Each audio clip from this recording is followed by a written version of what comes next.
Bonjour à tous. Alors comme promis sur la dernière vidéo, j'avais dit que j'essaierais de vous faire un petit peu un retour quand j'avais des voitures sympas à l'atelier. Et aujourd'hui, c'est donc une 206 RC. Voilà, donc la 206 RC, c'est la version la plus sportive de la 206. Donc elles ont été faites sur les phases 2 de la 206, donc la phase restylée. Donc on peut trouver des 206 RC de 2003 à 2006. Celle-ci, elle est de 2004, je crois. Voilà. Et donc, cette version-là faisait 180 chevaux, quand la S16 faisait 136, 138, 140 chevaux, selon ce qu'on peut retrouver sur les caractéristiques. Et donc voilà, donc ça faisait une voiture un petit peu sympa. Les particularités esthétiques de ce modèle par rapport à ce qu'on connaît des 206, bon, alors bien sûr, elle a les ailes larges avec les pare-chocs sport, mais ça, on arrivait à le retrouver sur du HDI, hein, c'est pas quelque chose d'inédit. Mais en revanche, on avait les jantes en 17 pouces Atlantis de chez Peugeot. On pouvait retrouver ces jantes-là sur des 307 aussi HDI, mais pour les connaisseurs, la particularité, c'est que au niveau du centre de la jante, là, on ne peut pas démonter le cabochon central. Et ça, c'est que sur les 206 RC qu'on le retrouve. Alors, c'est pas drôle pour les mécanos, parce que pour équilibrer une roue comme ça, c'est moins marrant. Mais voilà, en tout cas, c'était une des particularités. Quand vous voyez une jante qui n'a pas le cabochon comme ça, c'est que c'est une jante de 206 RC. En particularité esthétique, on avait également, j'ai vérifié que ça soit bien d'origine, mais oui, les petits enjoliveurs de rétroviseurs là, qui étaient en imitation carbone. Bon, alors c'est l'ancienne, hein, c'est pas ce qu'on fait maintenant, mais en tout cas, c'est d'origine. On avait également la trappe à carburant en alu, pareil, ça on arrive à le retrouver sur d'autres véhicules, mais en tout cas il y avait ça. Le béquet d'origine, voilà, c'est pareil, ça normalement il n'y a que là-dessus qu'on l'a. Voilà, après le pare-choc arrière avec la double sortie. La particularité aussi, c'est que le silencieux dessous, je ne sais pas si j'ai réussi à vous le filmer comme il faut, il est énorme. Ce qui fait que la 206 RC n'avait pas de roue de secours.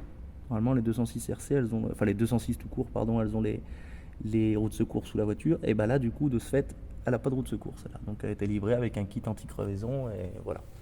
La deuxième particularité un peu technique, que j'avais vu moi à l'atelier, c'est que le train arrière, on le voit là, est spécifique. Vous voyez cette espèce de pièce en alu avec les barres qui viennent se reprendre sur les roues là comme ça. Ça c'est spécial. On l'avait sur les 206 SW. Est-ce que c'était exactement les mêmes bras que ça tira, je sais pas, mais on avait ça sur les 206 SW, certainement rapport à la caisse, au poids, etc., des renforts particuliers. En tout cas, il l'avait mis là-dessus, certainement pour renforcer le châssis et faire la tenue de route adéquate à la puissance, quoi. Et ça tient pas trop mal la route. Bon, ça chez Peugeot on le sait, en général la tenue de route elle est au rendez-vous, mais voilà, ils avaient changé le train arrière. Et ce qui est particulièrement intéressant sur la 206 RC, c'est son intérieur.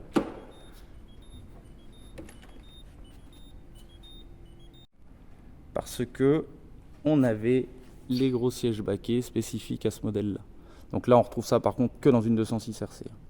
Donc voilà, c'est des gros baquets en Alcantara, vraiment sympa. Voilà. Et même la sellerie arrière était spéciale, hein. Et derrière, je le vois en filmant, c'est une 4 places. C'est même pas une 5 places. Il faudrait vérifier sur la carte grise, mais c'est pas une 5 places. On voit clairement qu'il n'y a pas de ceinture pour le milieu et puis que de toute façon pour s'asseoir, ça serait pas drôle. Donc ouais, petite particularité de plus que je découvre en même temps que vous. Voilà, et puis après l'intérieur sympa, on avait les pédaliers en alu, le pommeau de vitesse en alu, et aussi la casquette de compteur là qui est en cuir. Pareil, ça c'est assez spécifique. Bon, on l'avait vu sur de l'HDI en Quicksilver, etc., mais là pour le coup, la RC elle avait ça aussi. Et puis voilà, après oui, les panneaux de porte sont habillés également en Alcantara, ce qui fait une petite finition sympa, et finalement c'est un véhicule qui est un peu rare parce que on n'en a pas vu tant que ça. À cette époque-là, la Clio, c'était un peu plus en vogue. Donc on a eu, dans ces années-là, plus de Clio sur les routes que finalement de 206 RC. Donc quand elles sont dans cet état-là, toutes d'origine, plutôt bien entretenues, etc., c'est sympa. Ça fait un véhicule qui est assez rare et puis qui finalement, comme les voitures, toutes les voitures aujourd'hui, là, prennent de la cote. Sous le capot, on en a parlé tout à l'heure. Vous accrochez le capot.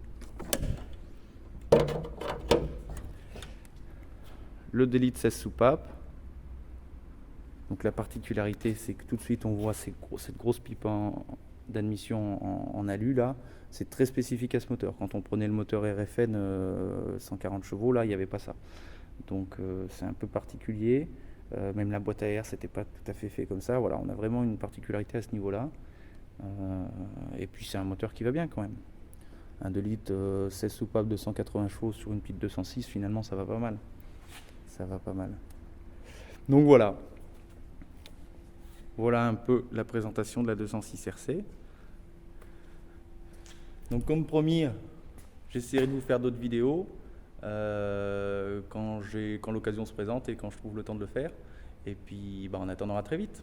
Salut!